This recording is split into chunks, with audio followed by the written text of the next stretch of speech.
In the interwar years, relations between Japan and the United States were frosty, and this all dates back to 1898 when the Americans acquired the Philippines from the Spanish after the Spanish-American War. The Americans were afraid that Japan would try and take the Philippines, and they also feared Japanese expansion and Japanese imperial ambitions, especially in China, as the United States had the open door policy. In the interwar years, the United States created several battle plans if war broke out between the United States and Japan, and they were called War Plan Orange. In 1922, Japan and the United States both signed the Washington Naval Treaty, and then the Immigration Act of 1924 is introduced, and this sours relations between the two countries and effectively bans Japanese immigration to the United States.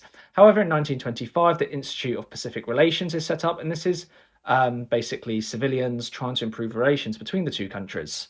Into the 1930s, relations between the two countries continued to decline, with Japanese invasion of Manchuria in 1931 and setting up basically a puppet kingdom of Manchukuo. And then in 1937, the full-scale invasion of China happens, and this annoys the United States. By the late 1930s, the United States had enough of Japanese actions in Japan, and they cancelled the 1911 Commerce and Navigations Act. However, they did give the Japanese 6 months' notice, and then in July 1940, they banned certain exports to Japan, including aviation fuel. In March 1941, the United States starts land lease with China, and in June and July of 1941, the United States frees Japanese assets.